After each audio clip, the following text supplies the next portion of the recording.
love filming in the sun, and in Seattle this is rare, so here we go. Hi guys, welcome back to my channel if you're new around here. My name is Taylor Ray. Today we are talking about moving tips to Los Angeles. This is the last video I will be putting out about LA for the foreseeable future as I transition into Seattle content. So today I am talking about my personal tips for moving to Los Angeles. If you are considering this move, keep on watching. First, we're gonna start out with the actual moving tips. Tip number 1, I highly recommend visiting before you move and stay in different locations / neighborhoods if you can. I visited LA for about 2 years before I actually decided to move there. And during the 2 years, I met a lot of friends that way. And it took me to a lot of different neighborhoods because I was staying with different friends who lived in different areas. You know, before I moved to LA, I thought I was gonna live in Glendale. I thought I was gonna live in North Hollywood, which I eventually did. Check that video out if you haven't seen it yet. That is the pros and cons of living in North Hollywood. Yeah, there's definitely a lot of variety, and I wouldn't have had any idea if LA was really right for me if I hadn't visited all of those times before. So if you have the ability, I know it's not possible for everybody, but if you are able to visit even just once before you actually move, at least for me, it's all about a feeling, and I knew that I was very happy in LA at one point. Whenever I was there, I was very sad when I had to leave. So I knew based off of how I felt in that city that that was definitely the city for me. So tip number 1, visit LA, stay in different neighborhoods as much as you can before you pull the trigger on making the move. Tip number 2, once you decide that LA is for you, I would not look more than a month and a half in advance. I do have a leasing background. I also have a real estate background now, and just how things move, like if you find a house or you find an apartment to lease and you fall in love with it, but you're looking 6 months out, you probably won't be able to live in it. Most buildings can't hold units past a month. The building I'm personally moving into next month, it would only hold the unit for 2 weeks. So keep that in mind when you are, even if you are buying, especially in this market, keep that in mind unless you have the ability to pay double rent or double mortgage, or, you know, everybody has a different situation. I would even stay out there. I didn't really have to do that because I moved in with someone, but if you could get a short stay Airbnb or stay with a friend, couch surf, like whatever your situation is, I would go out there anywhere from 2 weeks to a month and a half if you are, seriously considering finding a home there, finding an apartment, whatever it is, 2 weeks to a month out. With that being said, if you're not ready to be a homeowner yet, I would definitely pay for a Westside Rentals membership. This is sort of like the Street Easy of New York. They just have a lot of great listings that you don't always find on apartments.com or Zillow, whatever else people are using these days. I highly recommend Westside Rentals. That's how we found our first apartment in Hollywood, and just other friends that I know that use it and really, really appreciate it. So yeah, check out Westside Rentals. Not sponsored, not an ad. And this just goes for anywhere you are moving. I don't care where you're moving. I would never lease or buy sight unseen. That is just, I don't know how people do it. I understand people are in situations where they have no other choice, but if you have the choice, please do not sign a lease or buy something before you have actually seen it in person yourself. Perhaps there's somebody out there that you really highly trust to see stuff for you, in which case, like, do you, but I could never sign off on something sight unseen personally. So again, I understand everybody's situation is different. So if you can't be there in person before you're leasing or buying something, do as much research on the neighborhood as you can and the building, whether it's watching videos like this on YouTube or picking your friends' brains that already live out there or have lived out there. When it comes to buildings, I do Google review searches, Yelp review searches. I look at the worst reviews first. You know, do your due diligence as much as you possibly can before making that kind of commitment. And finally, to piggyback off of that, don't be afraid of temporary housing. There are so many great, especially on Facebook, there are so many great Facebook groups that are for subleasing possibilities, that have subleasing opportunities, you know? Lease takeovers, things like that, where it's like, you can try out West Hollywood for 6 months, but you're not committed, you know what I mean? So again, if it's not possible to go back and forth, you live out of the country or you live on the other side of our country, country, then do what you can to secure a temporary housing situation. I know of a lot of places that will do flexible leasing, co-living. You know, there's a lot of options out there to help you start your journey out on the right foot by not getting stuck in a 1-year lease or a 14-month lease somewhere that you end up hating. Okay, so I also have some mental health tips for everybody. Tip number 1, please be gentle with yourself. Moves are a lot. They're big adjustments and you need time to adjust. You need time to adapt, especially if you are coming from a different country or a different state. LA is one of a kind, so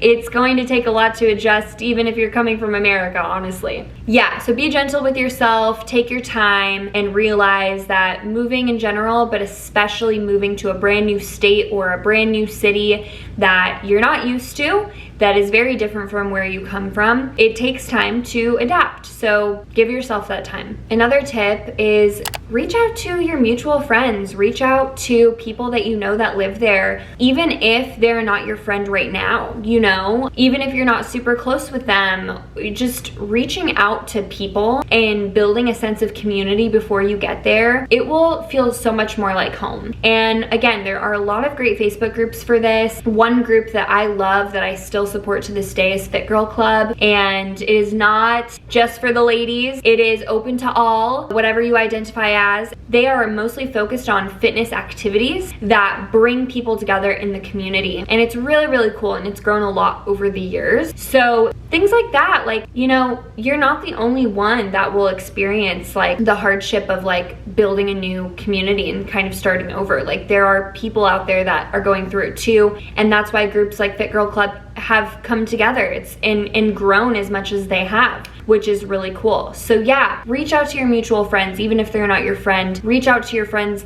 that currently live there. And again, I know not everyone will have that. I get it. So then it's like you can turn to places like Bumble BFF, you know. Again, there are a lot of options for securing a sense of friendship or a sense of community prior to getting there. Set up coffee dates. You know, I know we're still in COVID times and everybody is handling this time a little differently. So take that with a grain of salt, of course, but those are just some ideas off the top of my head for ways that you could start to gather friends before you actually get there. And my last mental health tip is don't be afraid to be the person you want to be. I've talked about this in my pros and cons of living in LA video. Check it out if you haven't seen it yet. I literally say that town is, there's this sense of feeling, right? This energy where you can literally be whoever you want to be and anything is possible. It's really cool. It's very special and very unique, right? So don't be afraid to lean into that, as corny as it sounds. This might be a fresh start for you or a totally new beginning. So take advantage of that. Try everything. That's what I did. Literally try everything. Lean into what feels right, because it's going to keep leading you to new opportunities and new friendships, new connections. It's really cool how it's like this domino effect. If you have a sense of purpose before you go, the transition might be easier for you, whether it's a job or a person. You know, any sort of purpose going into it is going to probably, you're gonna have those roots, you know. And I think that was something that in my experience, I didn't really have a purpose, you know. I wasn't moving out there for any particular reason other than like warmer weather. So that is something that I'm, you know, offering to you guys from actual personal experience. So yeah, those are my mental health tips. So now a few boring tips. You know, I say boring because you've probably heard this all before, or it's common sense and you've already considered this. So this might be nothing new, but tip number 1, try to secure a job before you go. You already know it's gonna lower your anxiousness, like overall, because again, moving is already very stressful. So if you can have, you know, your source of income already locked in, you're probably gonna feel like, oh, one less thing I need to worry about. And moves are expensive. So tip number 1, try to secure a job. And if you can't, do not lose hope. There is so much opportunity literally nationally right now, but in general, LA is full of opportunities, even if it's temporary, one-off gigs or entry level. You know, if you're really trying to take advantage of your degree, you're going for something that's a little more executive, It's gonna take a little more time, but I'm sure the payoff will be worth it, you know? So don't feel discouraged if you don't find something before you go. I also know that it can be hard to secure a job. People worry that if they know that you live in another state, you may not actually move. Like something could come up because that's life, right? I interviewed a lot when I thought I was gonna move to New York, and I kind of got into the habit of, without actually directly lying, kind of making it seem like I already lived there. And that was just because, again, from my own experience, I was sort of catching on to this pattern of people were a little worried when you didn't have your actual house and everything locked in. So if you do, use that to your advantage in interviews, because it will probably put the person interviewing you at ease that nothing is gonna come up and keep you from actually taking this position. I know a lot of these vlogs are gonna talk about budget and savings, you know. I was one of those people that didn't come in with a savings. I was 20.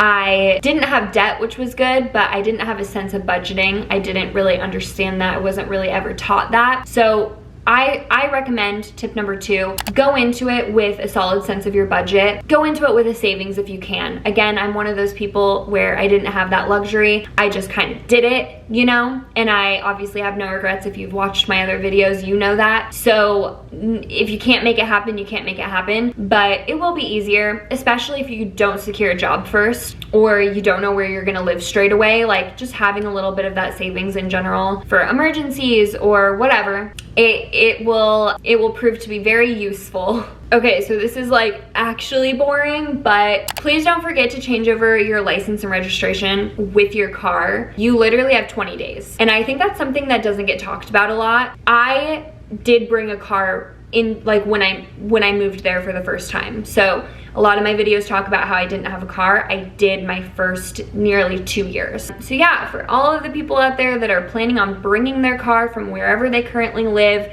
you have 20 days to change your license and registration over. So my closing thoughts on everything, I really hope that if you are pulling the trigger on this and you're gonna make this happen, please give it at least a year. It takes time, as I said in the beginning of this video, it takes time to adjust and adapt and find a sense of community. So I would absolutely give it a year if you can give it a year. Anything less, I just feel like you didn't really get the full experience, the full LA experience. Like it's gonna be hard at first for some people out there. It definitely was for me. And I would say by 6 months in, I was pretty happy, but you know, the journey changes over time and you grow up and things in your life shift, and that's life, right? So give yourself the time, be gentle with yourself, as I said, but like actually literally give yourself the time. I think staying in a place for under a year, just again, you really don't get the full effect of the city. If you haven't seen my LA playlist already, check that out. I started it when I actually lived in LA. This will be my last video. Unfortunately,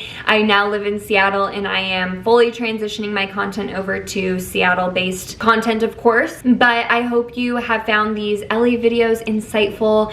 It really is a full recap of my life there, my thoughts, my feelings, my emotions. Like seriously, you watch the playlist, you're gonna see it all. And I will see you guys in the next one.